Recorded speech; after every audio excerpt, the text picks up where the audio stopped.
The wind was a living thing that night. It didn't just howl, it clawed, pressed against the walls like a predator seeking weakness, probing for any crack it might exploit. Snow came sideways, furious and blinding, a white curtain slashing across the Adirondack Mountains and erasing everything it touched. It was a storm that had its own voice, its own mind, and deep within it, nestled at the edge of a clearing surrounded by towering, groaning pines, stood a cabin, weathered, silent, and resolute. Inside, Nathan Reed exhaled slowly as he finished scrawling a note in his leather-bound journal. He dated each entry the same way, day 1246.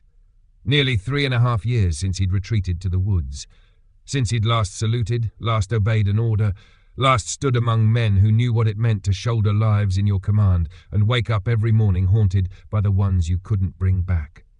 The fireplace crackled beside him, its flames painting flickers of orange across the cedar walls and his scarred face.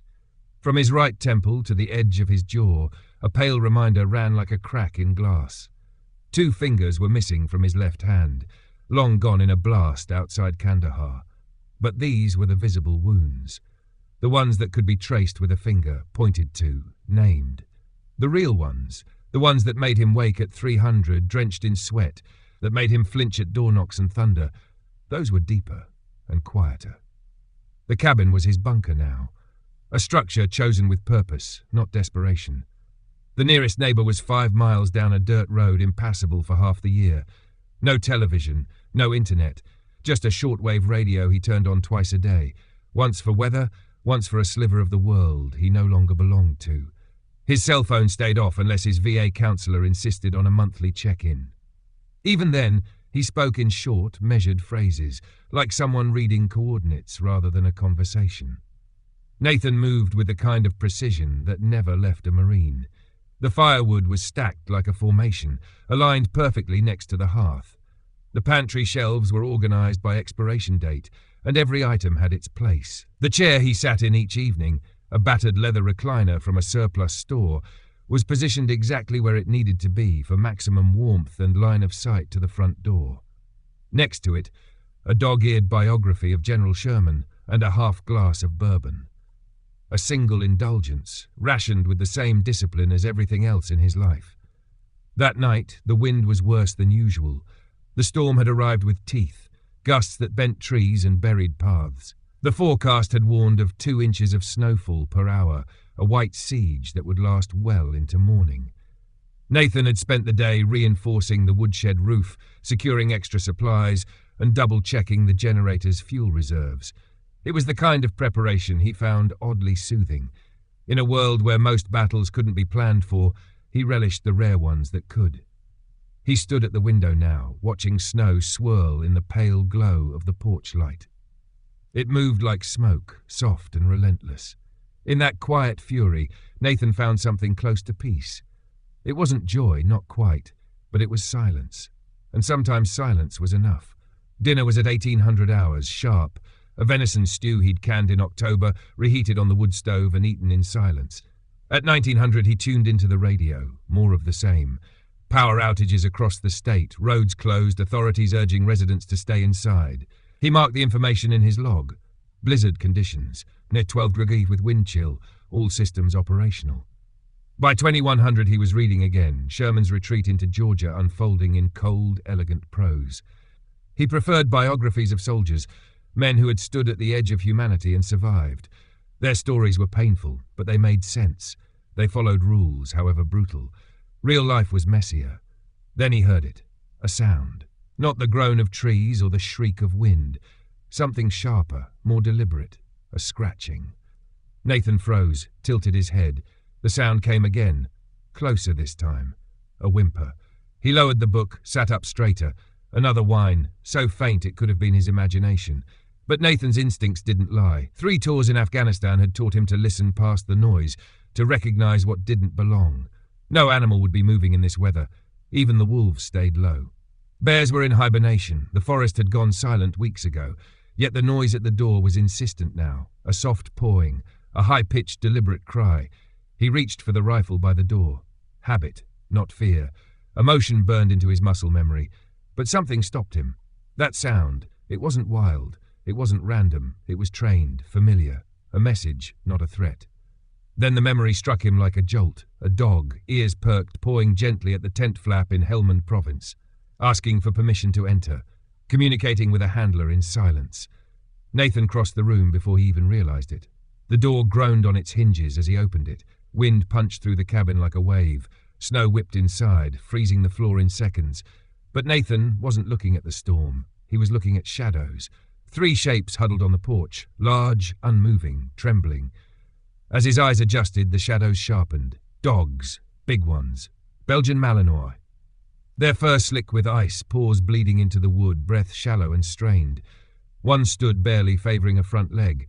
Another curled protectively around a third, smaller, motionless, chest rising only slightly. The standing dog raised its head and looked straight at him. Its eyes glinted gold in the light. Around its neck, something metallic flashed. Dog tags, not just dogs, military dogs. And they had found him. Jesus Christ, Nathan breathed. Not in fear, not in awe, but in the sharp, cold edge of realization. These weren't strays, they weren't lost. They were trying to survive. And they had come to him.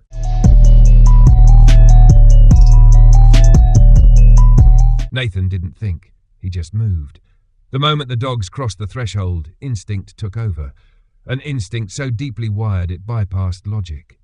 He closed the door behind them with a firm shove, sealing out the blizzard and locking in a new reality he hadn't asked for. The air inside was instantly thick with wet fur, blood, and the sharp scent of desperation. Snow melted into puddles on the hardwood floor as the 3 dogs stood trembling, their breath ragged, their bodies stiff with cold and exhaustion. The smallest one, clearly the weakest, lay crumpled on the braided rug near the fireplace. A female.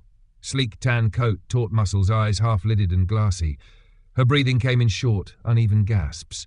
The other 2, larger males, stood over her protectively, eyes darting between her and Nathan.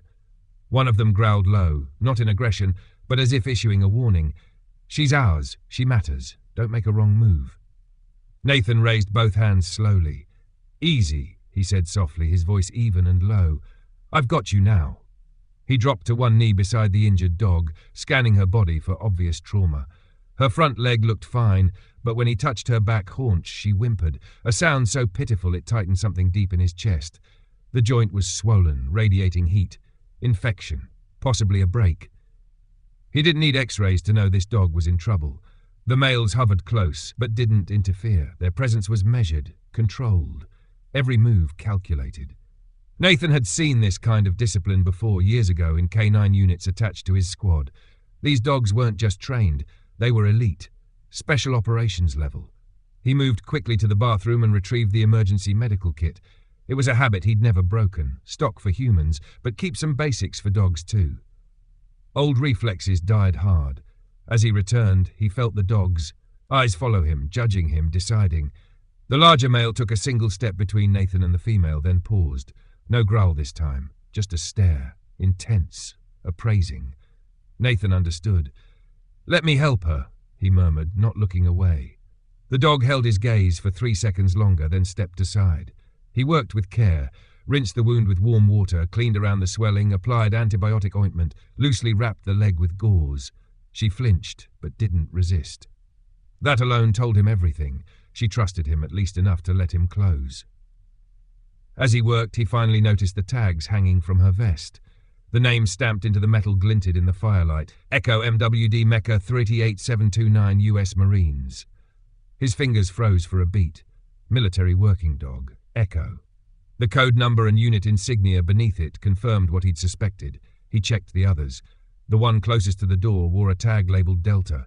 The other, pacing silently near the window, was Bravo. "Echo, Delta, Bravo," Nathan whispered. "You're a long way from base." He sat back, brushing sweat from his forehead. His cabin, once sterile, ordered and solitary, was now a field hospital, a temporary triage unit holding 3 warriors who had somehow survived what the storm couldn't kill. But it was the question that kept echoing in his mind, growing louder with every heartbeat. How the hell did they get here? These dogs didn't get lost. They didn't just go wandering off from some handler or routine patrol. Dogs like these were valued more than some vehicles, tracked, protected, mission-specific. If they were alone out here, something had gone terribly wrong. He moved to the closet and returned with old towels, drying Echo carefully and avoiding the injury. Delta watched every move, tail stiff, body tense but not aggressive. Bravo, meanwhile, had resumed pacing, ears perked, nose twitching as he occasionally stopped at the windows, scanning the darkness. Security detail, Nathan thought. Once Echo was dry, he wrapped her in thermal blankets and positioned hot water bottles near her abdomen. Her breathing was still shallow, but the rise and fall of her chest had become more rhythmic. It was progress. He mixed a basic rehydration solution, warm water, a pinch of salt, a spoonful of sugar, held it near her mouth. "Come on, girl," he urged gently. She took a few hesitant laps. "That's it. Good girl." Delta approached, sniffed Echo, then turned his gaze on Nathan. That same analytical stare, not hostile but measured. Nathan felt it like a spotlight. "You next," he said aloud, rising to retrieve more towels. To his surprise, Delta sat, just like that. Immediate compliance. Nathan knelt beside him, carefully drying his coat. Apart from some cuts on his paws and a bit of limping, Delta seemed physically intact. Strong, watchful. Bravo took longer to trust. He resisted at first, circling wide, ears twitching. But eventually, the draw of warmth and Nathan's slow, deliberate movements convinced him. Nathan dried him off, noting a small tear near his left flank. He'd make a note to disinfect that later. As soon as he was done, Bravo resumed his patrol route, never staying still, always checking exits and windows like a sentry. By now, the snow was piling so high it had swallowed the bottom half of the windows. There was no way out tonight. The dogs had brought the storm with them, or maybe the storm had driven them here. Nathan offered food. Dried beef, rehydrated eggs, some of his preserved venison. Delta and Bravo ate with discipline, no desperation. They were hungry, yes, but not feral. Echo could only manage a few bites. He watched her carefully. The swelling in her leg was worse than he'd hoped. Without real antibiotics, the infection might spread. The nearest vet was 30 miles away, Lake Placid, and the roads would be buried under 6 feet of snow. He checked the radio again. Still static. Emergency frequencies, dead. The storm was jamming everything. Nathan leaned against the wall, watching the firelight flicker across the faces of his guests. They weren't just dogs. They weren't strays. They were soldiers, and someone had trained them to survive at all costs. As he leaned closer to Echo, he noticed something hidden beneath a flap in her vest, a pouch, sealed and tight. He unhooked it carefully and pulled it free. Inside was a waterproof container, a military-grade USB drive. Alongside it, a note written on weatherproof paper, 9 words printed in neat bold letters. If found, deliver to Colonel Marcus Hayes, Fort Drum. Nathan stared at the note, heart thudding louder than the wind outside. The weight of it settled on him like frost. This wasn't an accident. These dogs hadn't just stumbled onto his cabin. They had been sent. And now, whatever mission had failed out there in the mountains was his.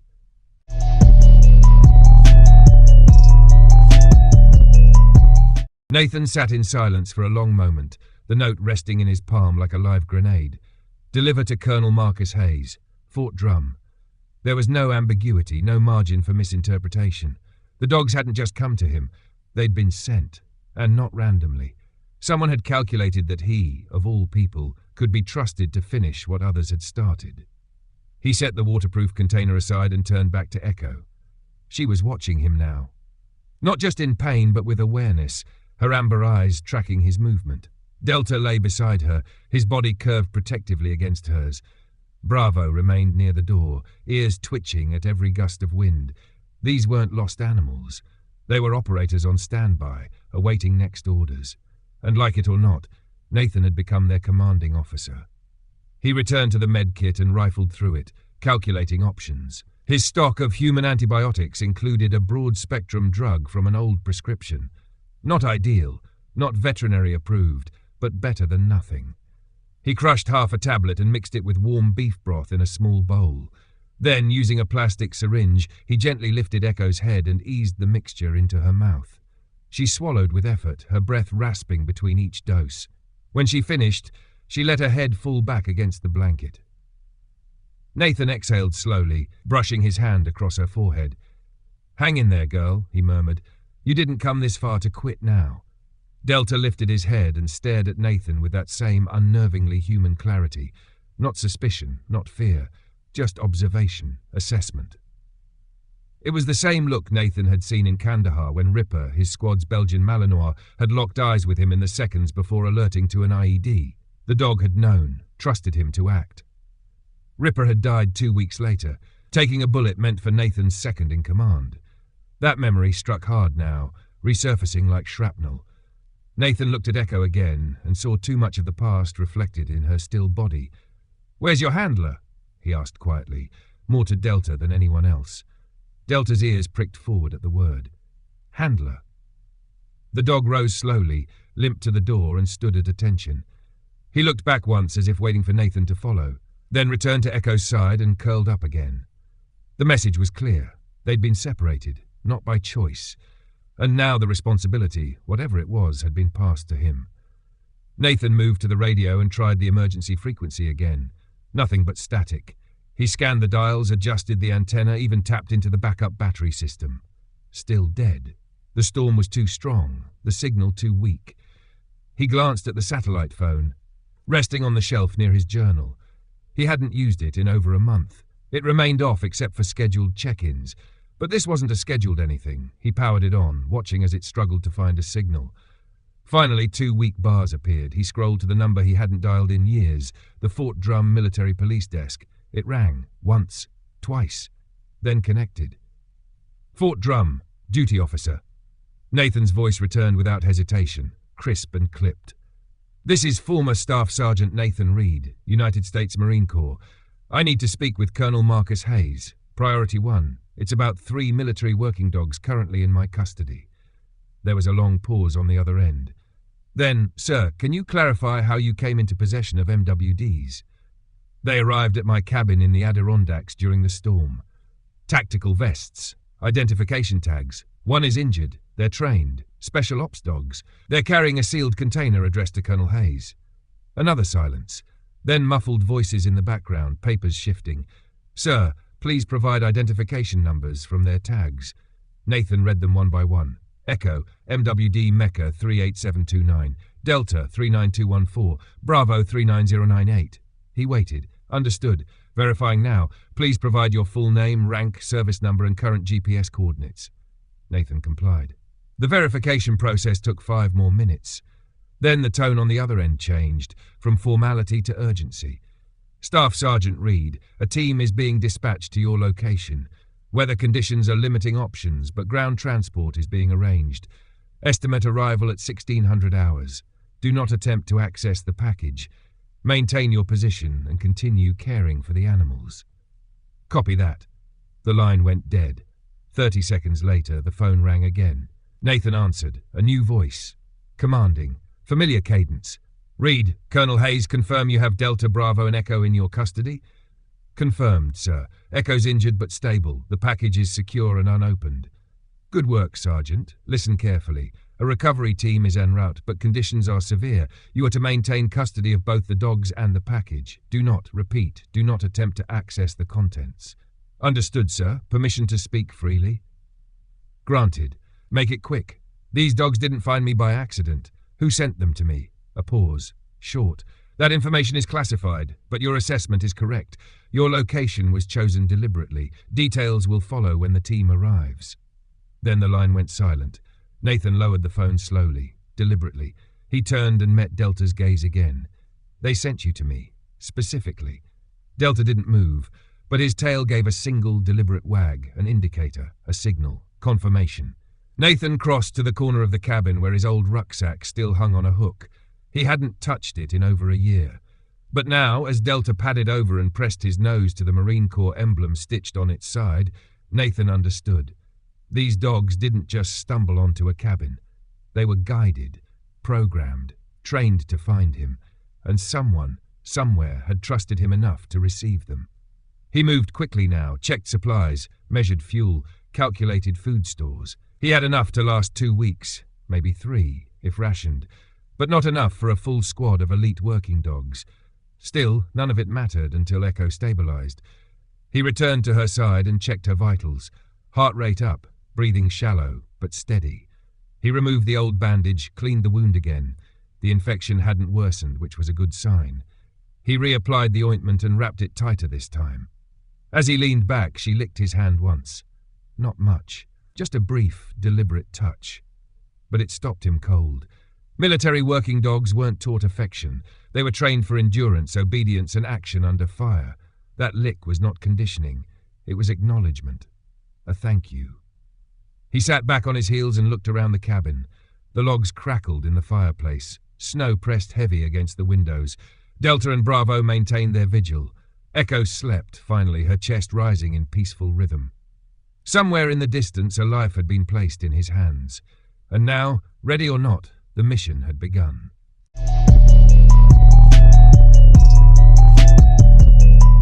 Morning arrived slowly, pressing dim light through the snow-caked windows. Outside, the storm continued its siege, but with slightly less fury. The worst of it had passed, leaving behind a white silence that blanketed everything.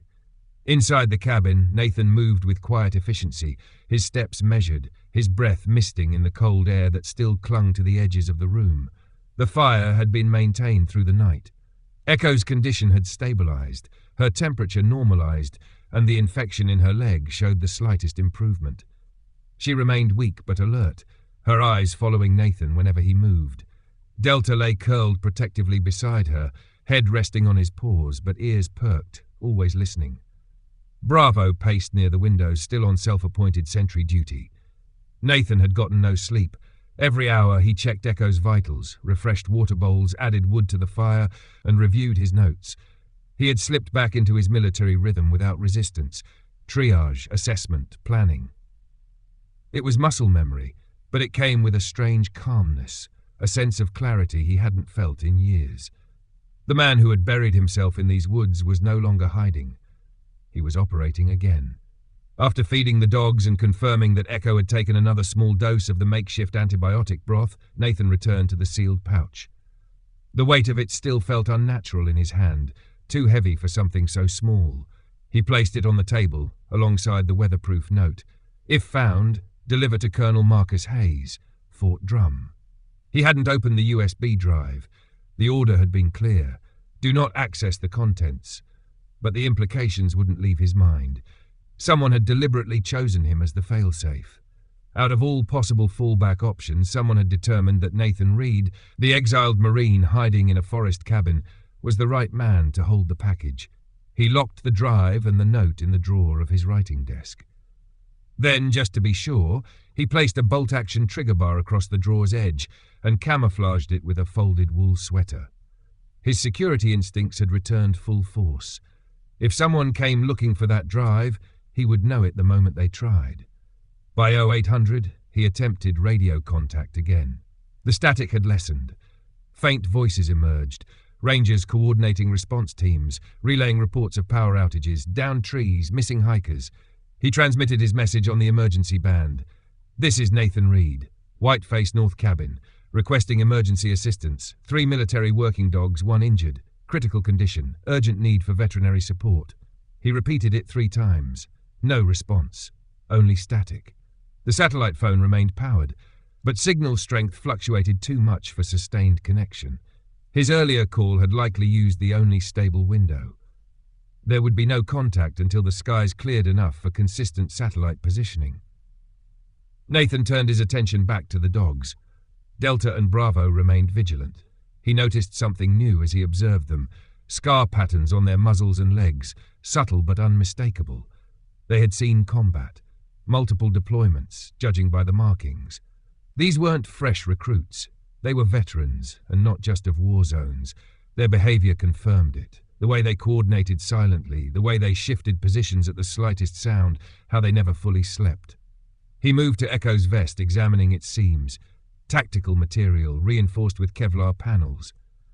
Near the chest strap, he found a tiny embroidered insignia, the Marine Corps Special Operations Command emblem. MARSOC.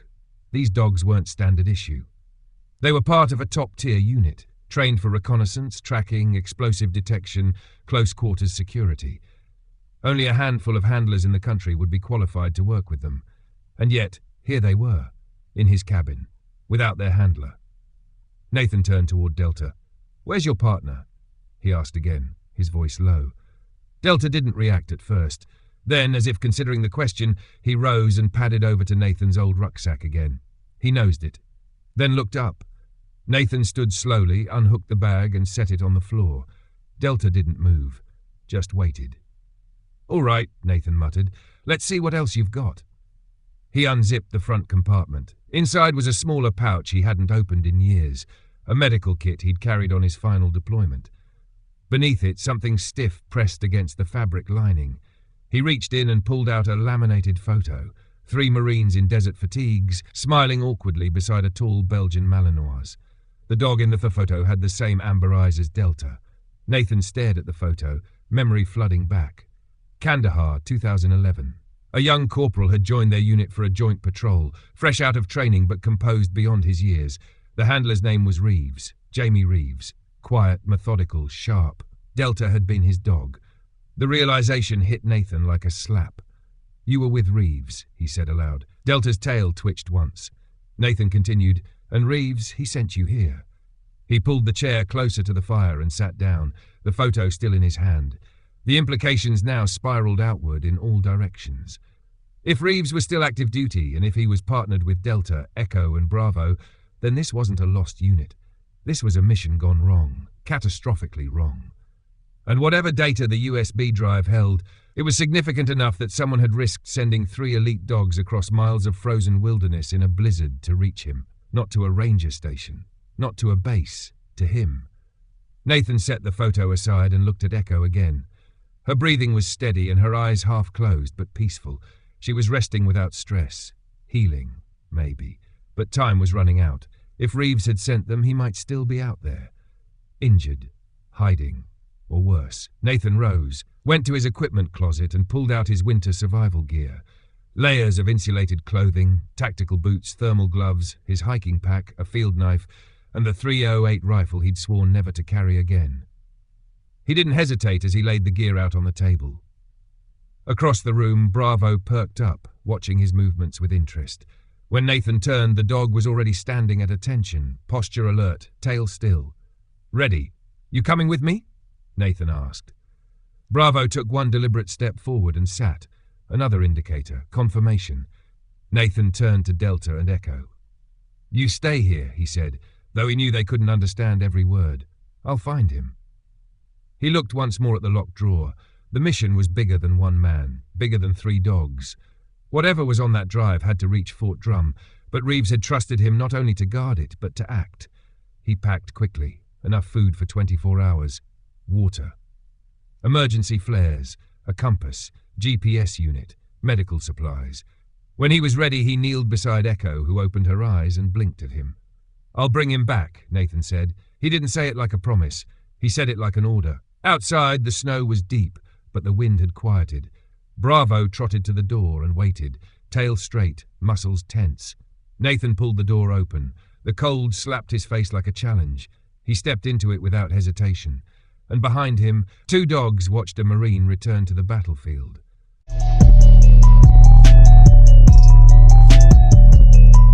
The snow was waist-deep in places, and every step was a battle. Nathan leaned into the wind, his rifle slung over his back, his breath forming plumes in the freezing air. Bravo moved ahead, cutting a path with graceful determination, his head low, nose close to the ground. Every few feet, the dog would pause, sniff the air, then press forward again. Nathan followed, trusting him completely. The forest had changed overnight. What had been familiar trails and clearings were now buried under feet of snow, transformed into a featureless white wasteland.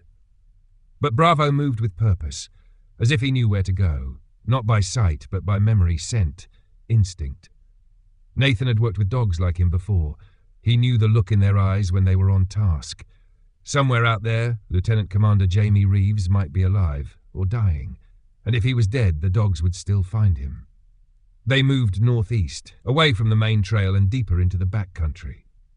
Nathan's internal compass kept track of their direction, but he relied on Bravo to lead. Every hour, they paused for brief rest. Nathan used those moments to check Bravo's paws for signs of ice burn or cracking. The dog tolerated the inspections without complaint. He was a soldier, just like his handler.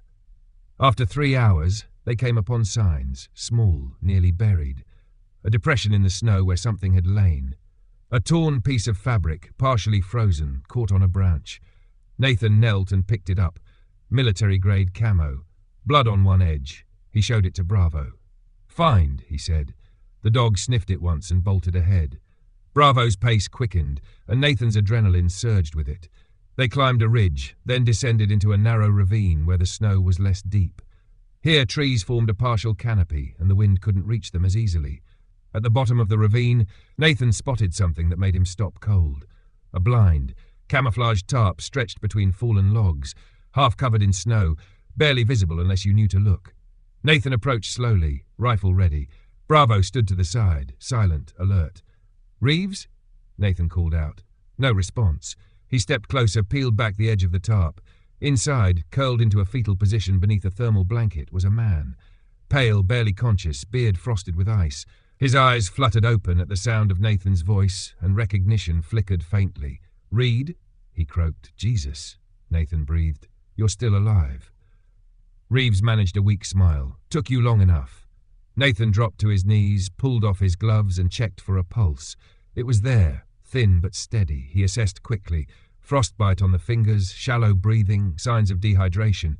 No immediate trauma visible, but internal injuries couldn't be ruled out. "Don't move," Nathan said. "I've got you." He unwrapped an emergency blanket from his pack and layered it over Reeves, then added a chemical heat pack near his core. Reeves winced but didn't protest. He was past the point of fighting. All that remained was endurance. Bravo lay down nearby, keeping watch. "What happened?" Nathan asked as he worked. Reeves coughed, his voice hoarse. "Compromised. Intel was hot. Russians intercepted exfil point." Nathan stiffened. "Russians?" "Spetsnaz, 4-man team. Came out of nowhere. We scattered. Dogs went to Plan B, fallback route to you." "Why me?" "You're off-grid. Trusted. No digital trail. You were the contingency." Nathan shook his head in disbelief. "They trained the dogs to find me?" Reeves managed a ghost of a smile. "Smartest team I've ever worked with. Why not a base? Why not Fort Drum directly? They were tracking our signal. Only chance was going dark. We needed a dead drop. You were the dead drop." Nathan sat back on his heels, processing. "So what's on the drive?" he asked. Reeves's eyes locked onto his. Even through the pain, they were sharp. "Evidence, names, movements. It's bigger than we thought." "Bigger how?" Reeves hesitated. "Then, they're already here. Embedded. Not just military, contractors, politicians, high up." Nathan swallowed hard. "And the Russians know. They're trying to erase it. Erase us. Dogs were Plan C, Plan B got burned." Nathan nodded once. "All right, we're getting out of here. You good to move?" Reeves grunted. "If you carry me." Nathan laughed softly. "You're lucky I didn't bring a sled." He wrapped Reeves tighter, secured him into a harness of rope and canvas he'd fashioned from his gear, and hoisted the injured man across his shoulders in a fireman's carry. Every step back would be agony. Bravo led again, slower this time, adapting to Nathan's burden. The return trip felt longer. Every muscle in Nathan's body screamed with effort. He stopped only when absolutely necessary, forced fluids into Reeves, adjusted weight distribution, kept moving. Twice they heard sounds in the woods, branches snapping in unnatural rhythm. Not wind, not deer, human. Nathan ducked low, set Reeves down behind a snowbank, and scanned the tree line. Bravo tensed, ears forward. A faint clicking sound echoed through the trees. Then silence, too quiet. Nathan tapped Bravo's flank, guard.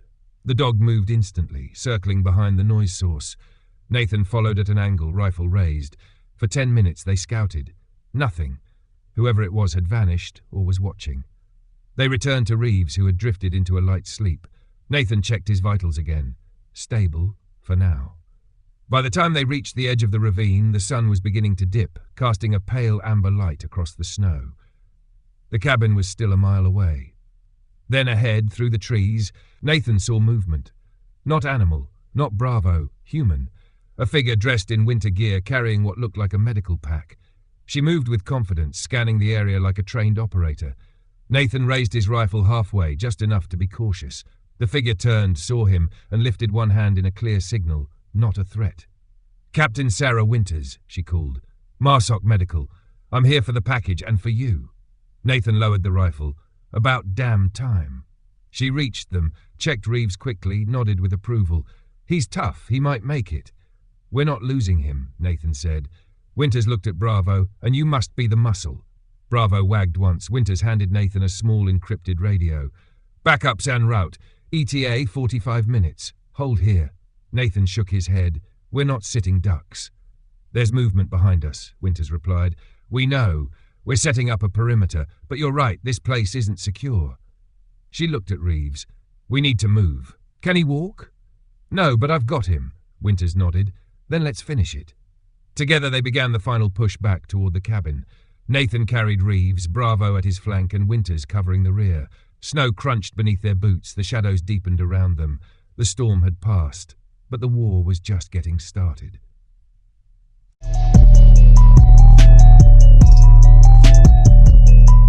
The last 100 yards to the cabin were the hardest.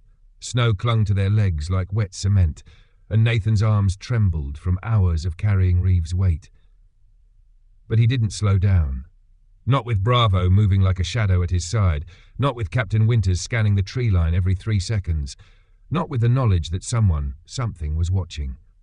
They reached the porch just as the sun fell behind the pines. The world was plunged into deep blue twilight. Winters opened the door, rifle raised, and gave a sharp whistle. Delta answered first, emerging from the shadows with quiet precision. Echo stirred on the blanket near the fire, her eyes lighting up as Bravo bounded through the threshold and sat at her side. Nathan carried Reeves in and set him down gently near the stove. He peeled off the thermal layers, checked for frostbite again, then gave Winters a look. We need IV fluids, now. She was already unpacking. Her hands moved with military efficiency, drawing out saline bags, a field catheter, warming gel packs. She prepped the line and inserted the needle into Reeves's forearm without hesitation. Within minutes, the colour began to return to his face. His eyes opened, glassy but aware. Still here, he muttered. Nathan gave a half smile. Barely. Delta lay down next to him, placing his head on Reeves' chest with a quiet whine. The connection between them was immediate and profound. Reeves lifted a shaky hand and rested it on the dog's neck. For a long moment, neither man nor dog moved. They just breathed together. Winters watched them, then turned to Nathan. We need to secure the perimeter. Recovery team is delayed. They're waiting for a break in the weather to drop in. Estimated arrival, 0300. That's 7 hours. Plenty of time for someone to find us if they're still tracking the signal. Nathan moved to the drawer where he'd hidden the USB drive. He retrieved it and placed it on the table. This is what they're after. Winters didn't touch it, just stared. It's worse than we thought. Intelligence confirms multiple breaches. Civilian sectors, private contractors, even government liaisons. If this data gets leaked before command can lock it down, it's over. Nathan raised an eyebrow. Then we don't leak it. We protect it. We will, Winters said. But until the extraction, we need to prepare for contact. They worked quickly. Nathan secured the windows with blackout sheeting, cutting off any light from escaping. Winters set motion sensors along the tree line. Bravo and Delta took shifts, alternating between front and back patrol. Echo remained near Reeves, resting but alert. The house became a fortress. At 22:30, the first sign came, a low-pitched buzz, too steady to be wind. Drones. Nathan and Winters moved to opposite windows, scanning through night vision scopes. Tiny blinking lights hovered just above the treetops, moving in coordinated patterns. Not recon drones, hunters. Winters keyed her radio. Alpha watched to Echo base. Eyes on 2 drones. Unknown origin. Passive recon confirmed. Over. Crackling static then. Copy, Alpha. Hold position. Do not engage unless compromised. The next hour passed like a wire stretched to breaking. Every creak of the cabin, every gust of wind outside felt like a footstep. Then at R17, a shadow moved at the tree line. Nathan saw it first. Not an animal, not a trick of the light. A figure. Tall, wide-set shoulders, moving with calculated silence. He raised his rifle and sighted in. Eyes on target, he whispered. Winters was beside him in a second. Confirm. Visual on second boggy, north side. A third shadow flanked around the rear. Then a fourth, all in synchronized formation. 4 men. The Spetsnaz team. Nathan steadied his breath. They're not hitting yet. They're casing the house, trying to find an entry. They'll come in silent, Winters murmured. They don't want a firefight. They want the drive. Nathan looked across the room at the table where the USB sat inside a titanium case. Next to it, Reeves stirred slightly, muttering something under his breath. Nathan's eyes narrowed. Let's give them what they want. 5 minutes later, the lights inside the cabin dimmed. From the outside, it looked like exhaustion had won. 2 figures were visible through the curtains, Reeves lying weakly on the floor, the drive case beside him. Bravo curled next to the door. It was bait. At 0103, the breach came. 1 figure moved to the window and cut through the latch. Another slipped to the rear door and jammed the lock silently. The third waited in the tree line. The fourth advanced low, approaching the front door. Nathan waited behind the coat closet, weapon raised. Winters covered the rear exit with a shotgun. The first intruder stepped inside. He never made it past the threshold. Bravo lunged from the shadows with terrifying force, knocking the man backward into the snow. Nathan followed instantly, dragging the man in, zip-tying his wrists before he could recover. The other 3 moved at once, but the trap was already sprung. Motion sensors triggered, sending flares into the sky. The woods lit up with searing white light. Winters opened fire from the back, striking one in the leg. He dropped. Delta darted from cover, dragging the wounded man out of sight. The remaining 2 scattered. 1 escaped into the forest. The last didn't make it. Nathan caught him trying to loop behind the cabin and brought him down with a precise shot to the shoulder. The man crumpled without a sound. It was over in 2 minutes. 3 men down, 1 fled. They bound the intruders, confiscated weapons, and dumped them in the snow under the porch. By 200, Echo Base radioed again. Extraction ETA revised 25 minutes.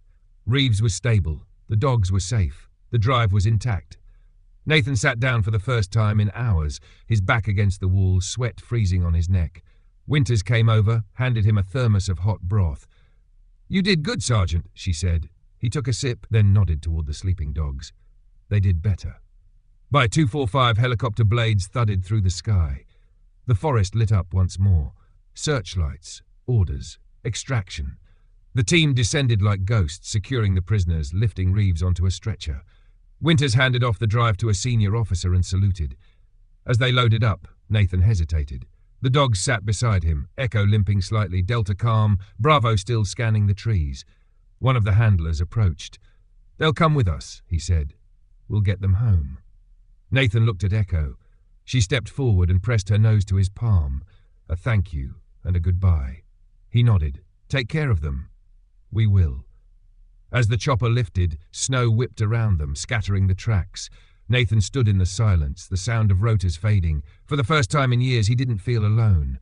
He turned back to the cabin, his sanctuary, his prison, and now the birthplace of something new. Not redemption, purpose.